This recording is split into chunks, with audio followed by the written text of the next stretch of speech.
Queen Elizabeth II's coffin was moved today to St. Giles's Cathedral for a service of prayer and reflection, the latest in her 10-day celebration of life.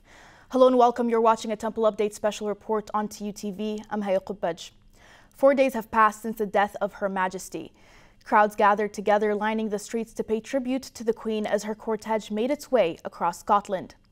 The King, Queen Consort, and members of the royal family attended a prayer service today at St. Giles's Cathedral in Edinburgh. This is the second leg of the Queen's 8-day journey before her funeral, which will be held in London on September 19th. Temple Update's Chris Berger joins us live from London, where the royal family supporters are gathering to celebrate the Queen's life and pay their respects. Chris? That's right, Haya. I'm overlooking the Palace of Westminster, where this morning King Charles III met with both the House of Commons and the House of Lords to pay their respects to the late Queen. There still is a constant sense of sadness and mourning throughout the city, especially by Buckingham Palace. Many gathered in Green Park to lay flowers for the floral tribute that continues to grow following the Queen's death. Road closures and barriers are popping up around London in preparation for the Queen's funeral. Flags are draped along the Mall as mourners make their way to Buckingham Palace. At the Floral Memorial, thousands of bouquets, letters, tributes, and Paddington bears are laid among the trees. Here are what some people had to say about the loss of their Queen. I think she connected us all. To see everyone like this, it's really moving. I didn't think I'd feel like this, but my goodness. People have come a long way to unite and show their respect for a wonderful woman who I would literally call a legend. Her service was just unconditional, I think, for us. She never wavered. I mean, she's just been a phenomenal monarch. I don't think anyone from now on will be able to match. She did so much work, and she's going to be greatly missed. I think she's just an incredible woman.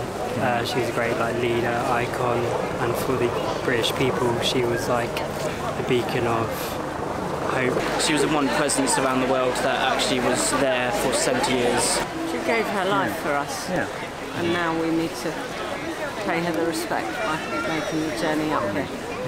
You have to pay your respects. You should pay your respects. She's a hard-working woman, and she leads the country. And now we have a new king. A new king most are looking forward to.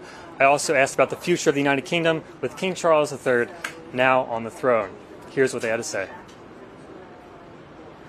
Time, and I think his mum put this path out for him, and I think now it's his turn, really. The Queen must have talked him through it, and he's had a long time waiting. He will do a very good job. He's got a hard act to follow, though. Very hard act. And I think he deserves it now, and I'm sure he'll do us proud. Already I listened to his speech, and there's so much positivities, and his speech was excellent. We will look to him. We will look to him probably for guidance, what to do and how to be.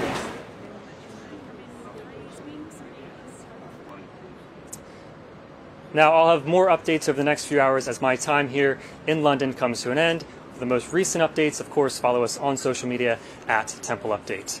For Temple Update in London, I'm Chris Berger. Haya. Thank you, Chris. Those in London are among many across the globe who are taking their time to pay their respects to the Queen. Temple Update's Tokyo correspondent this fall, Chen, has been watching how that city has been honoring the memory of Queen Elizabeth. I'm in Tokyo, Japan right now, but let's take a look at the British Embassy. You can see groups of Japanese citizens are standing here to pay their respect to Queen Elizabeth II. I was surprised, but I also, glad to see, Japanese people were, respecting her activity and her other, existence, which is why I also wanted to come. Queen Elizabeth's impact was felt far beyond the United Kingdom. People came here from all over Tokyo, like Hakido Tonigawa. Almost everyone had their palms together and bowing 90 degrees, honoring her existence.